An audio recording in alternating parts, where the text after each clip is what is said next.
Jae-won Beck's cold eyes remained fixed on the man cowering before him in the private VIP room of Moonlight Pavilion, one of Gangnam's most exclusive restaurants. The air was thick with tension as 6 of his lieutenants watched in silence, their hands resting near concealed weapons. "You have 3 days," Jae-won said, his voice barely above a whisper, yet somehow more terrifying than if he had shouted. 3 days to pay what you owe, or... The door opened. Time stopped. A young woman walked in, balancing a tray with perfect poise, completely unfazed by the scene before her. Her dark skin glowed under the soft lighting, her natural hair pulled back in an elegant bun. She wore the restaurant's standard uniform, but somehow she made it look regal. Her eyes swept across the room with calm assessment, landing on Jae-won without a trace of fear. Jae-won's words died in his throat. His heart, which he'd long believed had turned to stone, suddenly pounded against his ribs. He couldn't look away. The way she moved, the confidence in her stride, the slight smile playing at the corners of her lips. It was as if the rest of the world had faded into gray and she was the only splash of color remaining. In that single moment, Jae-won Beck, Korea's most feared crime boss, fell completely and irrevocably in love. But the woman who captured his heart was the only one in Seoul who didn't care who he was. This is the story of how Emma, a college waitress working for her tuition, brought the most powerful man in Korea to his knees and taught him that love is the one thing money can't buy. Before we dive into this incredible story, please take a moment to like, comment, and subscribe. It really helps the channel grow and allows us to keep making these kinds of videos for you guys. Your support means everything to us. Emma set down water glasses with practiced efficiency, her movements graceful and unhurried. When she reached Jae-won's seat, their eyes met. In that instant, something fundamental shifted in his chest. He'd never believed in love at first sight. He'd always thought it was something foolish people invented to justify poor decisions. But in this moment, staring into her warm brown eyes, he understood. This wasn't attraction. This wasn't interest. This was recognition, as if his soul had been waiting his entire life for hers. "Good evening, gentlemen," Emma said, her voice melodious with a slight accent. "Can I start you off with some appetizers this evening?" The room remained silent. Every person there knew that no one interrupted Jae-won Beck during business. The man who'd broken the glass now looked between Emma and Jae-won with growing panic, unsure if this interruption would make things better or catastrophically worse. But Jae-won couldn't find his voice. He was 28 years old, heir to one of Korea's most powerful crime families, feared by men twice his age, and yet this woman had rendered him completely speechless. One of his lieutenants cleared his throat. "We haven't looked at the menu yet." Emma nodded pleasantly. "Of course. I'll give you a few more minutes." She placed the final water glass in front of Jae-won, and he caught the faint scent of cocoa butter and something floral. His hands, which had broken bones and signed death warrants, trembled slightly as he reached for the glass. She turned to leave, and Jae-won found himself watching the way her shoulders squared, the confident set of her spine. She didn't glance back, didn't seem to notice or care that she'd just walked into a room full of dangerous men as if she owned the place. The door closed behind her. "Boss?" One of his men ventured carefully. Jae-won blinked, remembering where he was. He looked at the terrified debtor. "Get out. You have your 3 days." The man scrambled to his feet and fled. His lieutenants exchanged confused glances. Jae-won never showed mercy, never postponed consequences. Something had just happened that none of them understood. "Who is she?" Jae-won asked, his voice different now, softer somehow. His head of security shifted uncomfortably. "The waitress?" "I don't know, boss. Want me to find out?" "Yes." Jae-won stood, straightening his designer suit jacket. "Find out everything." 20 minutes later, Emma returned with menus, that same calm smile on her face. Jae-won had composed himself, or at least he thought he had, until she leaned slightly forward to place a menu in front of him, and he caught her scent again. His chest tightened. "Our chef's special tonight is the braised short rib with a gochujang reduction," Emma said. "It's quite popular. But if you prefer seafood, the grilled mackerel is fresh from Busan this morning." Jae-won realized he was staring and forced himself to look at the menu. The words blurred together. He couldn't focus on anything except her presence. "I'll have the short rib," one of his men said. "Excellent choice," Emma replied, writing it down. When it was Jae-won's turn, he cleared his throat. "I'll have the seared tuna, but I want it cooked well done, not rare." Emma's pen paused. She looked up at him, and for the first time, something other than professional courtesy crossed her face. I apologize, sir, but our chef doesn't modify that particular dish. The tuna is specially prepared to be served rare. That's what brings out its flavor. If it's cooked well done, it becomes tough and loses all its delicate taste. The room went deadly silent. No one contradicted J1 Beck. No one told him no. His lieutenants froze, unsure whether to intervene or let this play out. In the years they'd served him, they'd seen men beaten for less disrespect. But J1 felt no anger. Instead, he felt something he hadn't experienced in years, genuine surprise and fascination. What would you suggest instead? He asked quietly. Emma's expression didn't change. She wasn't intimidated, wasn't trying to backtrack. If you prefer your fish cooked through, I'd recommend the grilled sea bass. It's served with a light soy glaze and seasonal vegetables. Or the braised short rib that I mentioned earlier, it's very tender. The short rib, then, J1 said, unable to keep a slight smile from his lips. Perfect. Emma finished writing. I'll have these out to you shortly. She collected the menus and left, and J1 watched her go, that strange warmth still spreading through his chest. Boss, his second-in-command said carefully, I know what she did, J1 interrupted. Leave it. His men exchanged glances, but said nothing more. Throughout dinner, J1 barely tasted his food. Every time Emma returned to check on them or refill water glasses, his attention fixed entirely on her. The way she moved between tables with efficient grace.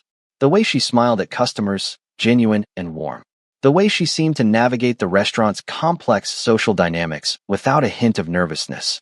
She treated him exactly the way she treated every other customer. No deference, no fear, no attempts to flirt or gain favor. Just professional, courteous service. It was intoxicating. When the meal ended and his men began to stand, J1 found himself reluctant to leave. He pulled out his wallet and placed several bills on the table, far more than the meal cost. A tip of 500,000 won, nearly 400 American dollars. Emma returned to clear the plates and spotted the money. Her eyebrows rose slightly. Have a good evening, gentlemen, she said pleasantly, picking up the plates but leaving the cash. J1 and his men filed out. As they reached the parking lot where 3 black Mercedes waited, J1 paused. Go ahead. I'll meet you back at the office. His security chief frowned. Boss, you shouldn't be alone. I'm in a restaurant parking lot, not enemy territory. Go.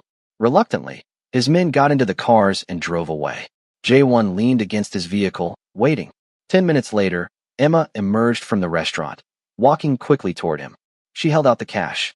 Sir, I think you made a mistake with your payment, she said. J1 looked at the money, then at her. No mistake. Your service was excellent. The meal was 80,000 won. You left 500,000. She pushed the bills toward him. I can't accept this. It's too much. Why not? I can afford it. Emma's eyes narrowed slightly. That's not the point. I didn't do anything to deserve this amount. Either you're trying to show off, which I find distasteful, or you want something in return, which I'm not interested in providing. J1 felt his pulse quicken. Every woman he'd ever met would have taken the money, probably demanded more. But she stood there, arm extended, refusing a tip that probably equaled her weekly salary. I want nothing in return, he said honestly. I just thought. You thought wrong. Emma placed the bills in his hand, her fingers briefly touching his. Even that small contact sent electricity through his skin. If you enjoyed your meal, you can leave a reasonable tip next time. Good night, sir. She turned and walked toward the bus stop across the street.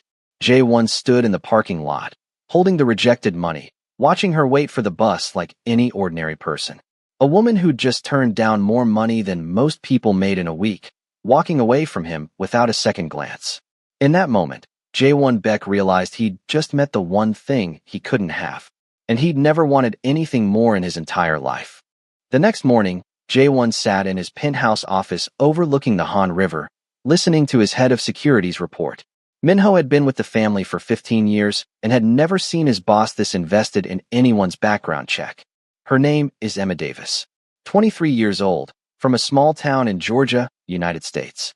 She's here on a student exchange program at Seoul National University, studying international business. She's in her final year. J1 leaned forward. Go on. She works 3 jobs to pay tuition and living expenses.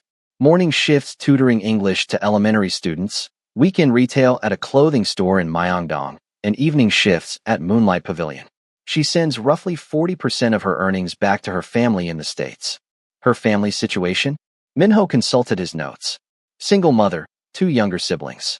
Father's been in prison for 6 years, got involved with some loan sharks back home, ended badly. Mother works as a nurse. They're struggling but staying afloat, mostly thanks to Emma's contributions. J1 absorbed this information, a new respect blooming in his chest. She wasn't just proud. She had every reason to be wary of men like him. Her father's mistakes had clearly left scars. What else? Top of her class. Perfect attendance despite working those 3 jobs. Her professors love her. No romantic relationships that we can find. She literally has no time. Her roommate is a Japanese exchange student named Yuki Tanaka. Emma's routine is rigid. Classes from 8 to noon. Tutoring until 4, quick dinner, restaurant shifts 6 to midnight. Then studying until 2 in the morning. She sleeps maybe 5 hours a night. J1's jaw tightened. She was working herself to exhaustion. She has no social life at all. None. Her roommate says Emma hasn't been on a single date since arriving in Seoul 8 months ago. Doesn't go to parties, doesn't drink, barely has time for friendship. She's completely focused on her goals. After Minho left, J1 sat in silence, staring at the city below. Most people would see Emma's life as proof she needed help, needed someone to ease her burden. But he understood now why his money had offended her. She wasn't killing herself with work because she had no other option. She was doing it to prove something. To herself, to her family, maybe to her father who'd taken the easy road and destroyed everything. She was building something through her own effort, and his money threatened to cheapen that achievement. For the first time in his life, Jawan didn't know what to do. Every problem he'd ever faced could be solved with money or power. But Emma had made it clear neither would work on her. That evening, he returned to Moonlight Pavilion alone, dressed more casually than usual. Though his idea of casual still involved designer jeans and a sweater that cost more than most people's monthly rent. He requested Emma's section. When she approached his table, her professional smile was in place, but he thought he detected a flicker of recognition in her eyes. "Good evening, sir. Back so soon." "The food was excellent last night," J1 said. "I thought I'd try the sea base you recommended." "An excellent choice." She wrote it down. "Any appetizers?" "What do you suggest?" Emma seemed to consider this seriously. "The kimchi pancakes are very good. Crispy on the outside, soft inside. They're actually my favorite item on the menu. Have you tried everything here?" "The staff gets to sample dishes during training," she said. "It's one of the perks of the job." "What made you choose this restaurant?" J1 asked, genuinely curious. Emma's eyes narrowed slightly, as if sensing this was more than casual conversation. "The pay is competitive, and the evening hours work with my class schedule. Plus, it's close to a major bus line, so I can get home efficiently. Practical. Logical." No romance in her answer, just efficiency. "You're a student?" "Seoul National University. International Business." She said it with quiet pride.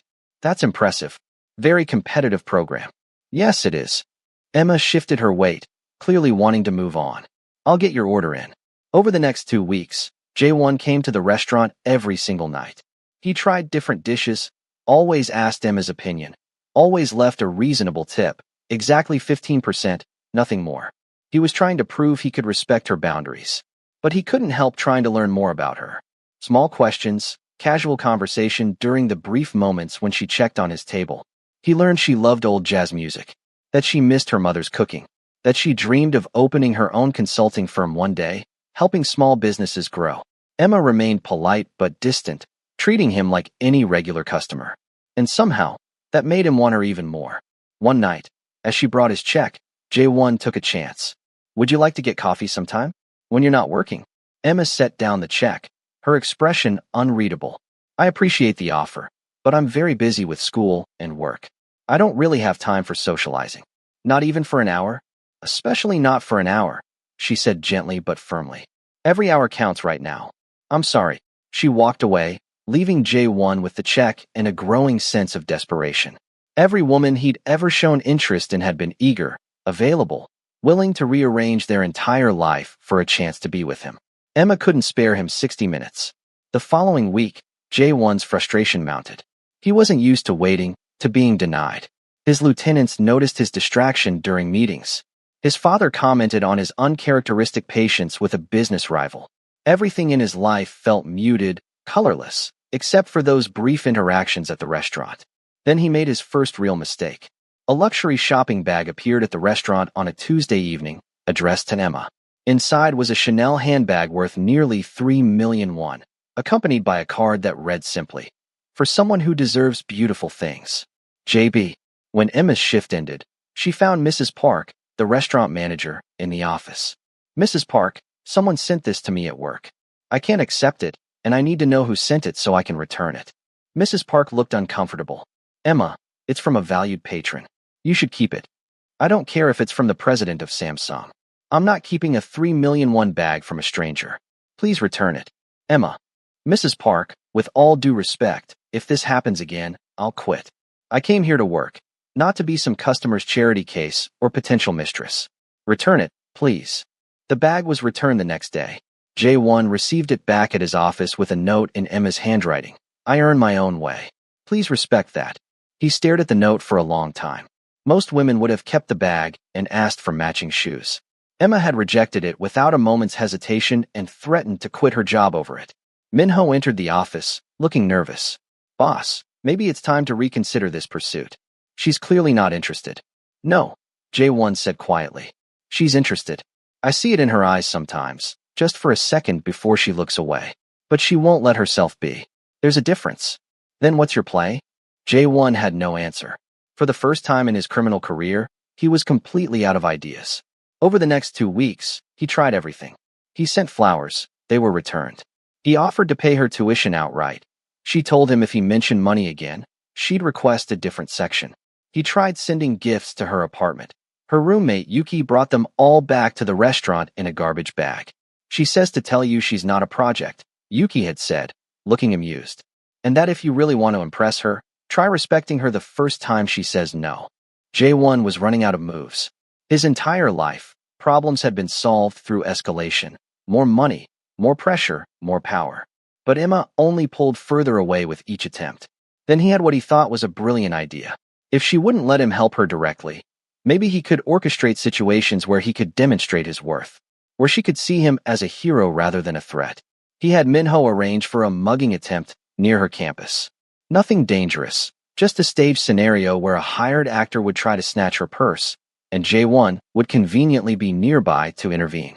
It was a Thursday evening, and Emma was walking from the library to the bus stop.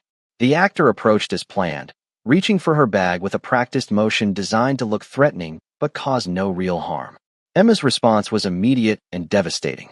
She pepper-sprayed the actor directly in the face, then swept his legs out from under him with a move that suggested serious self-defense training. As he fell, she pinned his arm behind his back and had her phone out, calling the police, before Jae-won could even get out of his car. By the time Jae-won reached them, the actor was crying, partially from the pepper spray, partially from the humiliation of being taken down by someone half his size. Emma looked up and saw Jae-won.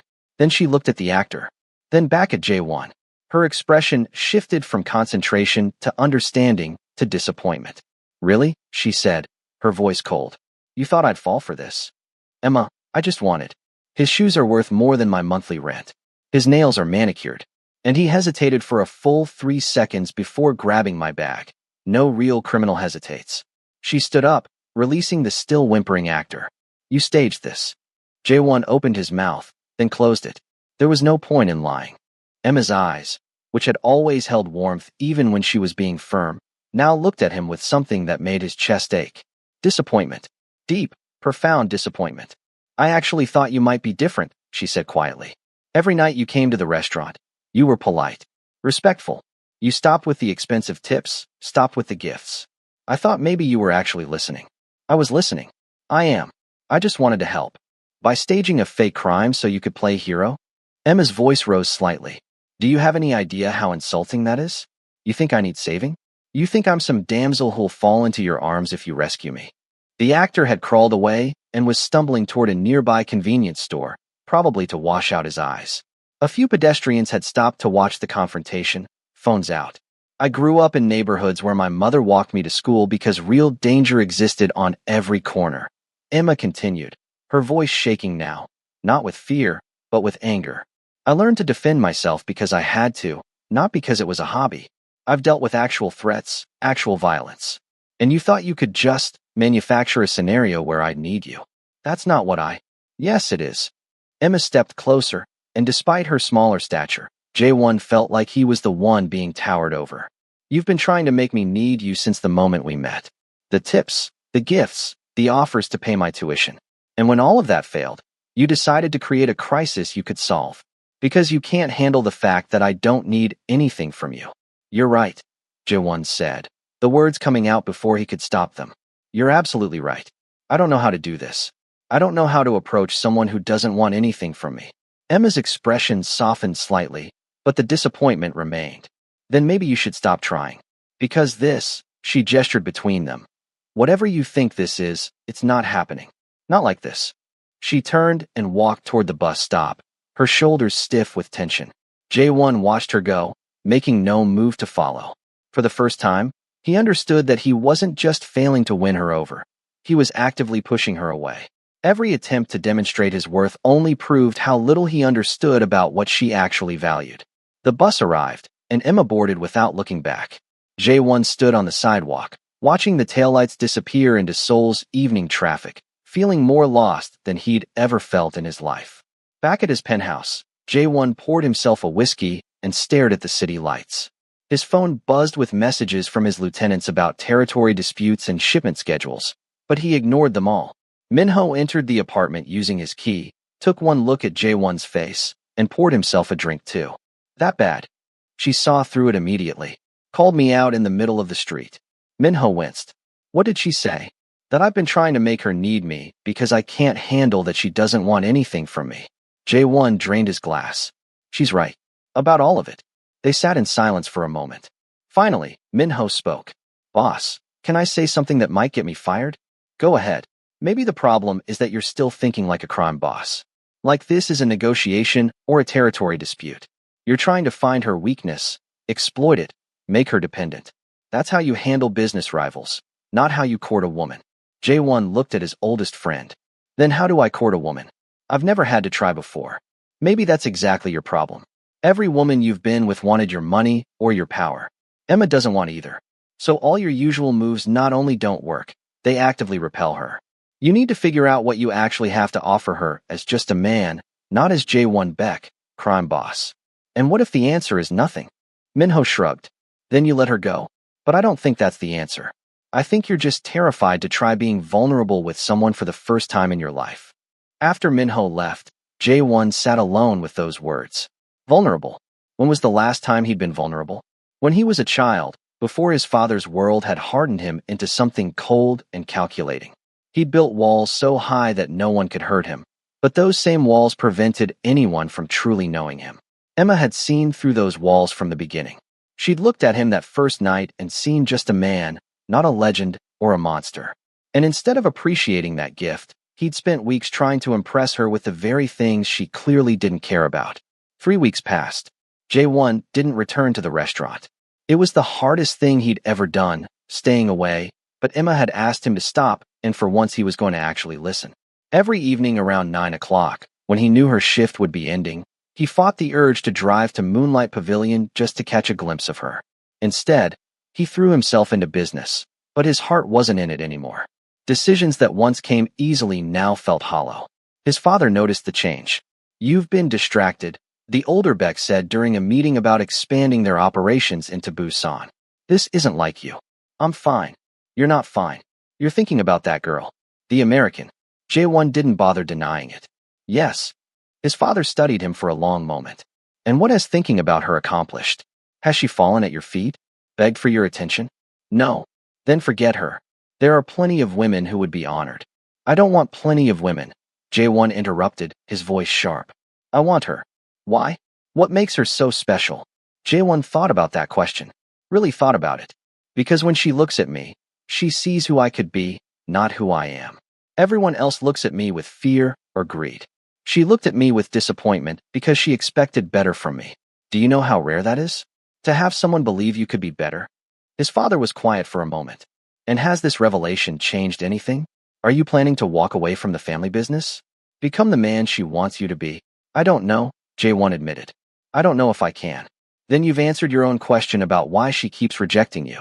She's smart enough to see that you're not willing to change, just willing to play pretend for a while to get what you want. The words stung because they were true. Jaewon had been so focused on making Emma see his worth that he'd never considered actually becoming worthy of her. Real change, not just gestures and performances. That night, Jaewon made a decision. He called his cousin, Tae-sung, who'd always been interested in taking a larger role in the family business. How would you feel about taking over some of my responsibilities? Jaewon asked. What? What? Because I'm thinking about making some changes in my life. And I need to know if the family can survive without me at the center of everything. There was a long pause. Jaewon, what's going on? I'm trying to figure out who I am without all of this. The power, the fear, the control. And I can't do that while I'm still drowning in family business. This is about that girl, isn't it? It's about me, Jaewon corrected. She just made me realize I don't like who I've become. Meanwhile, Emma was dealing with her own crisis. She arrived at the International Student Office for a routine check-in and was informed that there were irregularities with her visa application. A formal complaint had been filed claiming she was working more hours than her student visa permitted and that she'd accepted substantial gifts from a Korean national, which could be considered a violation of her visa terms. Emma felt the ground shift beneath her feet. That's not true. I have documentation for all my work hours, and I haven't accepted any gifts from anyone. The advisor, Mr. Song, looked uncomfortable. I understand, but we're required to investigate all formal complaints. Until this is resolved, you're at risk of having your visa revoked. Who filed the complaint? I'm not at liberty to say, but Emma had a pretty good idea. Minisio, a classmate who'd been growing increasingly hostile as Emma continued to top every class ranking. Minisio came from a wealthy family and had always looked down on the international students who had to work their way through school. Emma had overheard her complaining to friends about how it was unfair that scholarship students like Emma made everyone else look bad. Emma left the office in a daze. Deportation. After everything she'd sacrificed, every late night, every missed event, every moment of exhaustion, it could all be taken away because of lies. She couldn't afford a good lawyer. The legal aid office at school had a 6-month waiting list. Her mother couldn't help. The family was barely staying afloat as it was. For the first time since arriving in Seoul, Emma felt truly helpless. That evening at the restaurant, Mrs. Park noticed Emma's distraction immediately. Are you all right, dear? You seem upset. Emma forced a smile. Just some school stress. I'll be fine. But she wasn't fine. As she served tables that night, her mind raced through possibilities. Maybe she could find a pro bono lawyer. Maybe she could represent herself. Maybe she could gather enough evidence to disprove the allegations before the investigation concluded. She didn't notice the familiar figure that entered the restaurant and took a seat in her section. Not until she turned around and found herself face to face with Jaewon for the first time in 3 weeks. Emma froze, her notepad pressed against her chest. Jaewon looked different somehow. Tired, perhaps. There were shadows under his eyes that hadn't been there before, and he'd lost some weight. He wore simple clothes, a plain black sweater and jeans, and he was alone. No bodyguards lurking nearby. No expensive watch glinting on his wrist. Hi, he said quietly. Emma swallowed hard, trying to push down the confusing mix of emotions rising in her chest. Relief at seeing him, anger at how they'd left things, and underneath it all, that persistent attraction she'd been trying to ignore for weeks. Good evening, sir. What can I get for you tonight? Jaewon's expression flickered with something like pain at her formal tone. Just tea, please. Green tea. Emma wrote it down and turned to leave, but his voice stopped her. Emma, wait. Please. She turned back, keeping her expression neutral even though her heart was racing. Yes. I need to tell you something. I know you asked me to stay away, and I have. But this is important. He took a breath. I know about your visa situation. Emma felt ice flood her veins. How do you? I have connections everywhere in this city. When something happens to someone I care about, I find out. He held up a hand before she could protest. I didn't investigate you. The information came to me through normal business channels. Immigration officials are part of my network. Of course they are, Emma said bitterly. She should have known. His reach extended everywhere. I can fix this for you, Jaewon continued. One phone call, and the investigation disappears. The complaint gets withdrawn. You're safe.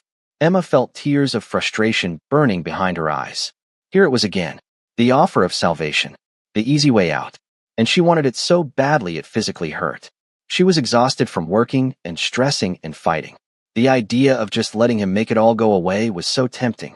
No, she heard herself say. Jae-won blinked. Emma, you could be deported. Your entire future is at risk. I know what's at risk, and I'll handle it myself. How? You can't afford a good lawyer. The legal aid office has a months-long wait. The investigation could conclude before you even get representation. Then I'll represent myself. I'll gather evidence, character witnesses, documentation. I'll fight it the right way. Jae-won stood up, his voice rising slightly. The right way? Emma, this isn't about pride. This is about your life, your education, your dreams. Let me help you. Why? Emma demanded, her own voice getting louder. Several nearby tables turned to look. Why do you want to help me so badly? Is it guilt? Obsession? Because you can't handle being told no? Because I care about you. The words burst out of him, echoing through the restaurant. Because the thought of you being forced to leave Korea, of never seeing you again, is unbearable. Because He stopped himself, but Emma could see the rest of the sentence in his eyes. Because I love you. She felt her resolve wavering and hated herself for it. If you really cared about me, you'd respect my choices. You'd let me fight my own battles. Even if you lose. Especially if I lose. Don't you understand? My father took shortcuts. He made deals with dangerous people because it was easier than working hard. And it destroyed our family. I swore I would never take the easy way, never compromise my values for convenience. If I let you fix this for me, I become exactly what I've been running from my whole life. Jae-won stared at her, and she saw understanding dawn in his eyes. Finally, he was getting it. What if I already fixed it? He asked quietly. Emma's blood ran cold. What did you say? 2 days ago, when I found out about the investigation, I made calls. I pressured Min Seo's family. Her father owes me favors from a business deal last year. The complaint was withdrawn yesterday. The investigation is closed. The restaurant seemed to tilt around Emma. You already.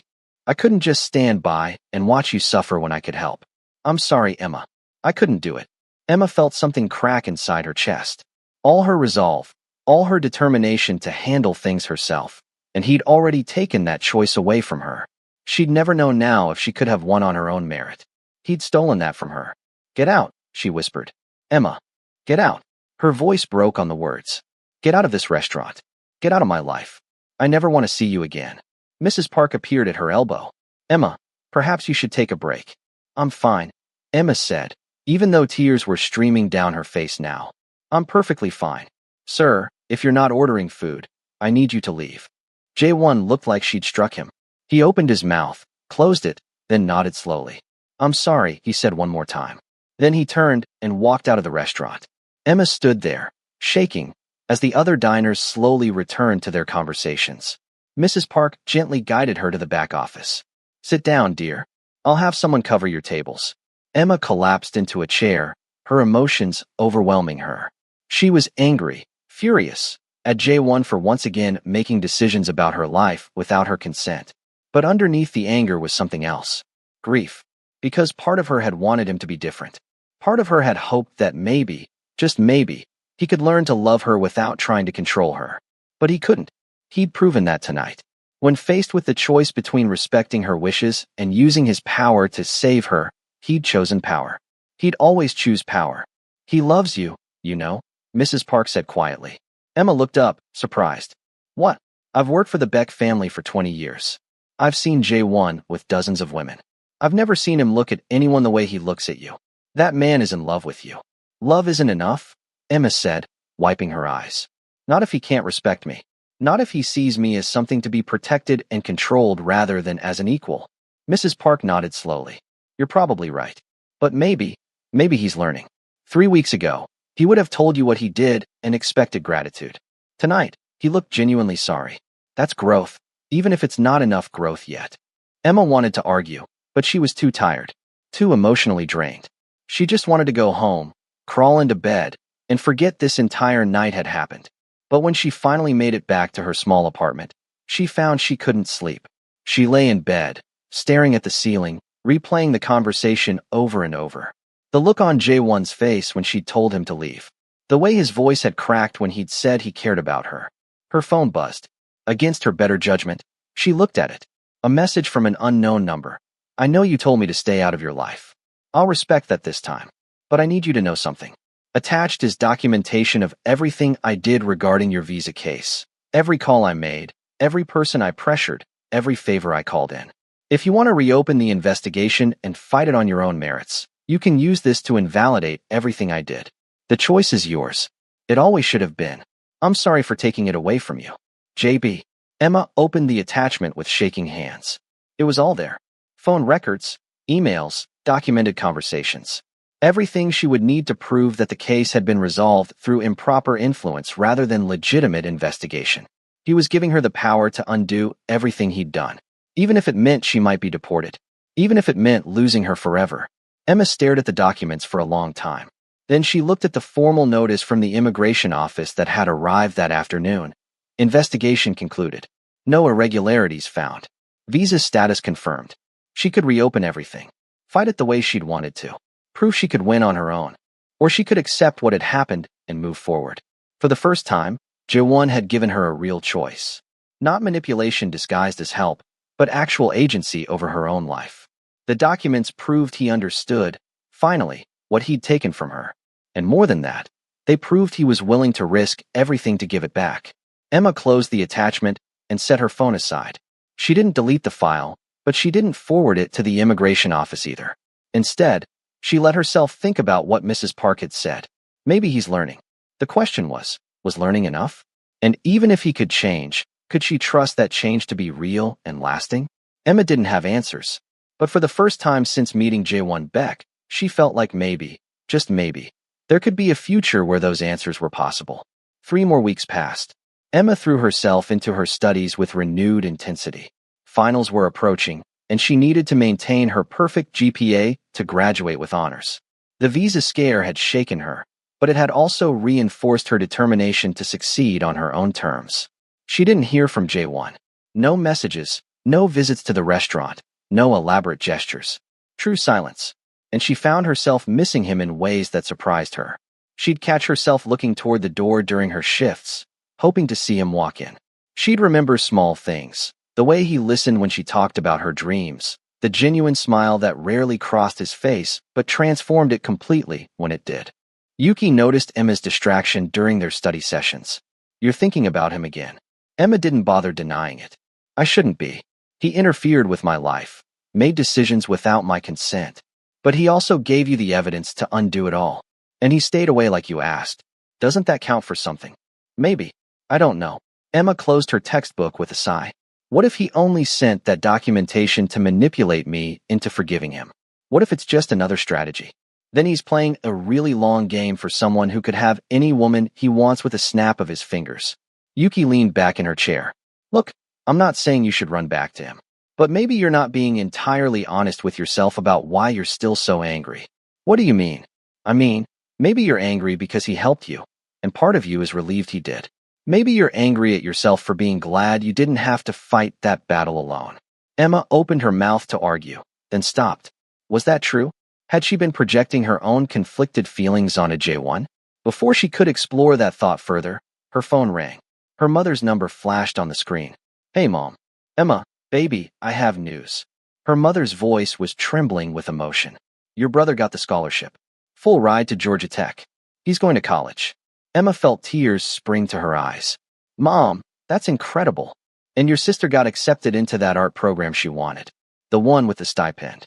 Her mother was crying now. Baby, they're going to be okay. We're going to be okay. And it's because of you. Because you've been sending money home. Because you've been working so hard to show them what's possible. Mom, stop. You did this. You kept the family together. You worked yourself to the bone. We both did. We're a team, Emma. Always have been. Her mother paused. How are you doing? Really? Emma thought about lying, about saying everything was fine. But her mother had always been able to see through her. I'm confused, Mom. There's this guy. The rich one you told me about last month? The one who keeps trying to give you things. Yeah, he helped me with something I didn't ask for help with. Fixed a problem I wanted to solve myself. And I'm so angry at him for taking that choice away from me. But I'm also, Emma's voice broke slightly. I'm also relieved. And I hate that I'm relieved. Does that make sense? Her mother was quiet for a moment. Baby, you know why your father's mistakes hurt us so badly. Because he chose the easy way instead of working hard. No, Because he didn't trust us enough to face the hard times together. He made decisions alone, trying to protect us, and those decisions destroyed us. Her mother's voice was gentle but firm. But there's a difference between someone who helps because they think you're weak, and someone who helps because they can't bear to watch you struggle when they have the power to ease your burden. How do I know which one he is? You ask yourself, did he help me because he thinks I can't do it myself? Or did he help me because watching me struggle was breaking his heart? Emma thought about the look on Jaewon's face when he'd said he couldn't just stand by. The pain in his eyes when she'd told him to leave. The fact that he'd given her the power to undo everything he'd done. I think it was the second one. But that doesn't make it right, does it? No, baby. But it makes it human. And if he's willing to learn from his mistakes, if he's willing to change, well, that's worth something. After they hung up, Emma sat with her mother's words. She'd been so focused on maintaining her independence, on proving she didn't need anyone, that she'd forgotten there was a difference between needing someone and choosing to let someone in. The next evening, Emma's shift at the restaurant was quiet. It was a Tuesday, traditionally their slowest night. She was wiping down tables near closing time when Mrs. Park approached her. Emma, there's someone here to see you. Emma's heart jumped. If it's Jaewon, I don't. It's not. It's his father. Emma felt ice water flood her veins. She followed Mrs. Park to the VIP room where an older man sat alone.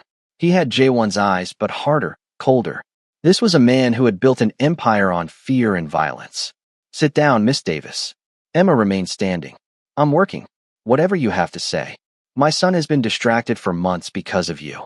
His focus is split, his judgment questionable. Yesterday, he informed me he's planning to step back from family operations. Emma's breath caught. What? He wants to transition responsibilities to his cousin. Claims he needs to figure out who he is without the family business. The older Beck's tone made it clear what he thought of that idea. This is your influence. I never asked him to do that. I told him to stay away from me. And yet, here we are. My son, my heir, ready to walk away from everything because a girl who works 3 jobs to pay her tuition makes him feel like a normal person. He leaned forward. I could make your life very difficult, Miss Davis. One word from me, and you'd be on a plane back to America by morning. Emma felt fear spike through her, but she kept her voice steady. Then do it. I've been threatened before. I've survived worse than you can imagine. But I won't be bullied into doing whatever it is you think you want from me. I want you to understand what you're taking from him. He was born for this life, groomed for it, and you're making him doubt everything he is. No, Emma said firmly. I'm making him question whether who he is and who he was born to be are the same thing. If that terrifies you, that's not my problem. The older man studied her for a long moment. Then, surprisingly, he smiled. A cold, calculating expression. I can see why he's fascinated by you. You have steel in your spine. Most people can't even meet my eyes. Are we done here? Almost. Let me make one thing clear. I won't threaten you or interfere with your life. Despite what you might think, I love my son. And I've never seen him look at anyone the way he looks at you. He stood. But if you're going to turn his world upside down, you'd better be sure you're worth it. Because if you break his heart and leave him destroyed, unable to return to the family or move forward with you, well, that's a waste of a good man. Don't start something you're not prepared to finish. He left, and Emma stood alone in the VIP room, her hands shaking. Jaewon was planning to leave the family business. For himself, he'd said through his father. But also, she realized, to have a chance at being the kind of man she could respect. The question was, did she want him to? Did she have the right to let him make that sacrifice? Emma thought about it for the rest of her shift, through her commute home, through her attempts to study. Finally, at midnight, she made a decision. She texted the number Jaewon had used to send her the documentation. We need to talk. But not at the restaurant. Somewhere neutral. Tomorrow, 2 p.m., the cafe across from SNU's main library. The response came within seconds. I'll be there. Emma stared at her phone, her heart racing. She didn't know what she was going to say to him. Didn't know if she was ready to forgive him or if she even should. But she knew she couldn't keep avoiding this conversation. The next afternoon, Emma arrived at the cafe 15 minutes early, nerves making her stomach twist.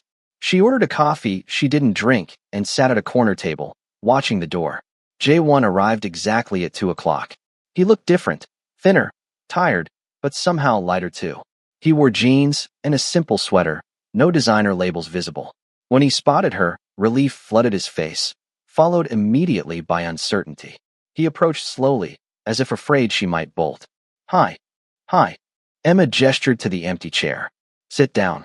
He sat, keeping a careful distance between them. Up close, she could see the dark circles under his eyes, the tension in his shoulders.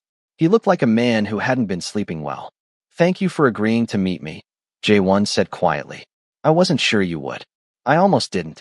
Emma took a breath. Your father came to see me last night. J1's expression darkened. What? Emma, I'm so sorry. If he threatened you. He didn't. Well, he implied he could make my life difficult, but he didn't actually threaten me. She paused. He told me you're planning to step back from the family business. J1 looked down at his hands. Yes. Why? Because I don't like who I am in that world. Because every decision I make there involves violence, or intimidation, or manipulation. Because, he looked up, meeting her eyes. Because I want to be someone you could respect. Someone who doesn't need fear and money to be valued. Emma felt her carefully constructed walls beginning to crack. J1, you can't rebuild your entire life for me. That's too much pressure. What if it doesn't work out between us? What if? I'm not doing it for you, he interrupted gently. I'm doing it for me. You just made me realize I had a choice. For the first time in my life, I'm asking myself what I actually want, not what my family expects or what my position demands. He leaned forward slightly. Emma, these past weeks without you have been the longest of my life. But they've also been clarifying. I've had time to think about who I want to be. And that person, he's not the head of a crime family. He's someone who earns respect through his actions, not his threats. Someone who builds things instead of destroying them. That's a beautiful dream, Emma said softly. But becoming that person isn't easy. It's not just walking away from your family. It's rebuilding yourself from scratch. I know, and I'm terrified. But I'm more terrified of staying who I am and losing any chance of becoming someone worthy of you. Emma felt tears prick her eyes. You keep saying worthy of me like I'm some prize to be won. I'm just a person, J1. A flawed, exhausted person who works too hard and trusts too little and has her own issues to work through. You're the person who looked at me and saw potential instead of power. Who expected better from me when no one else did. Who stood up to me, challenged me, refused to let me buy or intimidate my way into your life. J1's voice was raw with emotion. Do you know how rare that is? How precious? Emma felt a tear slip down her cheek. I've been so angry at you. For weeks, I've been furious about the visa situation, about you taking away my choice. But my roommate said something that made me think. She asked if maybe I was angry at myself for being relieved that you helped. For being glad I didn't have to fight that battle alone. J1 listened, not interrupting, his full attention on her. And she was right, Emma continued. Part of me wanted to handle it myself, to prove I could. But another part of me was so tired, J1. So exhausted from always having to be strong, always having to fight every battle alone. And when you fixed it, there was this moment of relief before the anger set in. Relief that someone cared enough to help, even when I didn't ask for it. I should have asked first, J1 said quietly. I should have told you what I knew and let you decide how to handle it. But the thought of you being deported, of losing you before I ever really had a chance, I panicked. I reverted to what I know, using power to solve problems. It was wrong, and I'm sorry. Emma wiped her eyes. The fact that you sent me that documentation, that you gave me the power to undo everything you did, that meant something. That showed me you were actually listening, actually learning. I'm trying to learn. It's harder than I thought it would be. 30 years of being taught that power solves everything. That's not easy to unlearn. J1's hands were clasped tightly on the table. But I want to try. With or without you in my life. I want to be better than I am. Emma took a shaky breath. I'm scared, J1. I'm scared of letting myself care about you, and then watching you slip back into old patterns. I'm scared that you'll resent me someday for making you leave your family. I'm scared that I'm not strong enough to be with someone who's trying to change such fundamental parts of themselves. You don't have to be strong enough for both of us, J1 said. That's the whole point. I don't want you to carry me or fix me. I want us to figure this out together. As equals. I don't know if I know how to do that. I've been independent for so long, taking care of myself, not relying on anyone. I know, and I'm not asking you to change that. I'm just asking you to consider that maybe letting someone help sometimes doesn't make you weak. It makes you human. He paused. Your mother called you last night, didn't she? I saw you smiling at your phone during your shift. Emma blinked, surprised. You were at the restaurant? I was across the street. I know, it's borderline stalking. but I couldn't help myself. I just wanted to see you, even from a distance. He looked almost embarrassed. What made you smile? My brother got a full scholarship to college, and my sister got into her dream art program. Jaewon's face lit up with genuine happiness. Emma, that's wonderful. You must be so proud. I am. My mom said it's because I've been showing them what's possible, working so hard out here. But really, it's because they're brilliant and talented, and they worked for it. You all worked for it. Your whole family. Jaewon smiled softly. That's what real strength looks like. Not the kind that comes from intimidation or control, but the kind that comes from supporting each other, believing in each other. Emma felt something shift in her chest. This man, this powerful, dangerous man, looked at her family's struggles and saw strength rather than weakness. Saw value in the very things his world would dismiss. Can I ask you something? Emma said. Anything. What does stepping back from the family business actually look like? What's your plan? Jaewon leaned back in his chair. My cousin Taesung has been training under me for years. He's capable, smart, and he actually wants this life. I've been transitioning responsibilities to him over the past 3 weeks. My father is furious, but he can't stop me. I'm 28, not a child. And what will you do instead? Honestly, I don't know yet. I've been thinking about legitimate business. I have a degree in economics from Seoul National University, believe it or not. I just never used it because I was always destined for the family business. He ran a hand through his hair. Maybe consulting, maybe starting something new. I have capital. I have business sense. I just need to figure out how to apply it to something that doesn't involve breaking the law. Emma couldn't help but smile slightly. That's terrifying, isn't it? Not having a clear path forward. Terrifying, Jaewon agreed. But also, for the first time in my life, exciting. I get to choose. I get to figure out who Jaewon Beck is when he's not defined by his family legacy. They sat in comfortable silence for a moment, the cafe bustling around them with students and professors and ordinary people living ordinary lives. I can't promise you anything, Emma said finally. I can't promise I'm ready for a relationship or that I'll ever fully trust you or that this will work out. I'm graduating in 3 months, and I don't even know if I'm staying in Korea. I'm not asking for promises. I'm just asking for a chance to start over as equals. No grand gestures, no expensive gifts, no using my connections to solve your problems. Just 2 people getting to know each other. Emma looked at him, really looked at him. At the hope in his eyes, the vulnerability in his expression, the way his hands trembled slightly on the table. This wasn't the cold crime boss she'd first met. This was a man taking the biggest risk of his life. Coffee, Emma said. We can start with coffee. Like this. Conversations in neutral places. No expectations, no pressure. Jaewon's face transformed with a smile so genuine and bright that Emma's breath caught. I can do coffee. I'm excellent at coffee. You've probably never actually made coffee in your life. True, but I'm willing to learn. His eyes sparkled with something like mischief. Will you teach me? Emma laughed, really laughed, for the first time in weeks. You want me to teach you how to make coffee. I want you to teach me how to be normal. How to do regular things that regular people do. I've spent my whole life being served, being catered to.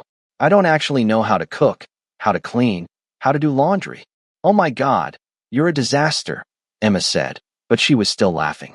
A disaster who's willing to learn, Jaewon corrected. If you're willing to be patient with me. Emma felt the last of her walls crumbling. This was dangerous. This was scary. But it was also, possibly, exactly what both of them needed. Okay, she said softly. We can try this. Slowly, carefully, with clear boundaries and honest communication. Slowly, Jaewon agreed. Carefully, with boundaries and communication. And if you slip back into old patterns, if you try to control me or solve my problems without asking, I'm gone. No second chances. Understood. And if I do something that makes you uncomfortable, you have to tell me. I can't learn if you don't communicate. Emma nodded. Deal. They talked for another hour, about small things, ordinary things. Emma's classes, her thesis project on sustainable business practices in developing economies. Jaewon's secret love of old jazz music, the same genre Emma loved. His embarrassing lack of cooking skills. Her terrible sense of direction and soul. When they finally left the cafe, the sun was beginning to set, painting the sky in shades of orange and pink. They walked slowly toward the bus stop, not quite touching but close enough that Emma could feel the warmth of his presence. Can I see you again? Jaewon asked. Maybe this weekend? I could attempt to make you dinner. Fair warning, it will probably be terrible. Emma smiled. That sounds perfect, actually. But let me bring ingredients and supervise. I don't trust you not to burn down your kitchen. Smart woman. He paused at the bus stop. Emma, thank you for giving me this chance. I won't waste it. You'd better not, she said, trying to sound stern but failing because she was smiling too much. The bus arrived, and Emma boarded, turning to wave at J1 through the window. He stood on the sidewalk, hands in his pockets, watching the bus pull away with that same soft smile on his face. Over the next 3 months, they built something real. J1 came to Emma's tiny apartment and learned to make kimchi jjigae, burning it twice before getting it right. Emma visited his penthouse and taught him how to do laundry, laughing when he accidentally turned all his white shirts pink. They studied together in coffee shops, J1 helping her practice presentation skills while she helped him develop a business plan for a legitimate consulting firm. There were stumbles, moments when J1's instinct to solve problems with money or power kicked in, and Emma had to firmly remind him of their boundaries. Times when Emma's fierce independence made her push him away when she actually needed support. But they talked through it. They learned from each other. J1 officially stepped away from the family business 2 months into their relationship. His father was disappointed but ultimately accepting, especially when Taesung proved more than capable of leading. The transition was rocky, but J1 found that the weight lifting from his shoulders was worth the difficulty. Emma graduated with highest honors, her thesis winning a department award. J1 sat in the audience, cheering louder than anyone when her name was called. Her mother and siblings flew in for the ceremony, and Emma introduced them to J1 with a mixture of nervousness and pride. Her mother pulled Emma aside afterward. He looks at you like you hung the moon. Mom. And you look at him the same way, baby. I'm happy for you. Really happy. She squeezed Emma's hand. Just promise me you'll keep being yourself. Don't lose who you are trying to fit into his world. I won't. He doesn't want me to fit into his world. He's building a new world. We both are. After graduation, Emma received 2 job offers. One from a prestigious consulting firm in New York, another from a growing startup in Seoul focusing on sustainable business practices. The choice should have been obvious. Go home, be near family, take the safe option. But when she looked at what she'd built in Seoul, her friendships, her life, her relationship with J1, the decision was surprisingly clear. She accepted the Seoul position. 6 months after that coffee shop conversation, Emma and J1 stood on a bridge overlooking the Han River, the city lights reflecting off the water like scattered stars. I got the first client for my consulting firm today, J1 said. A small manufacturing company that wants to expand into sustainable practices. It's not glamorous, and the profit margin is tiny, but you earned it legitimately, Emma finished. That's incredible, J1. I couldn't have done it without you. You helped me develop the proposal, coached me through the presentation. I helped, but you did the work. That's important. You're building something real, something you can be proud of. J1 pulled her close, and Emma leaned into his warmth. Do you ever regret it? Taking a chance on me? Emma thought about the question seriously. Sometimes it's scary. Sometimes I worry about what could go wrong. But mostly I'm grateful. You've challenged me to be less guarded, to let people help me. And I like to think I've helped you see that real strength comes from integrity, not intimidation. You have. You've changed everything for me. He kissed the top of her head. I love you, Emma Davis. I should have said it months ago, but I was scared. I'm saying it now. I love you. Emma's heart swelled. She'd known it, felt it, but hearing the words still made her breath catch. I love you too, even though you still can't make rice without burning it. J1 laughed, the sound rich and genuine. I'm working on it. They stood together as the city moved around them. 2 people who'd found each other across impossible divides and chosen to build something new together. Not perfect, not without challenges, but real and honest and theirs. This story teaches us that love isn't about grand gestures or displays of power. It's about respect, communication, and the willingness to change and grow. Emma showed us the importance of maintaining our independence and values, even when it's tempting to take the easy path. J1 demonstrated that it's never too late to choose who you want to be, that our past doesn't have to define our future. Together, they prove that the strongest relationships are built on equality, mutual respect, and the courage to be vulnerable with each other. Real love doesn't seek to control or possess. It empowers, supports, and celebrates the other person's strength. Thank you so much for watching this story. If you enjoyed it, please give it a like, leave a comment sharing your thoughts, and subscribe to the channel. Your support helps us create more stories like this one. We love hearing from you, so don't be shy. Let us know what you think in the comments below. Until next time, remember that the best love stories are the ones where both people choose to become better versions of themselves together.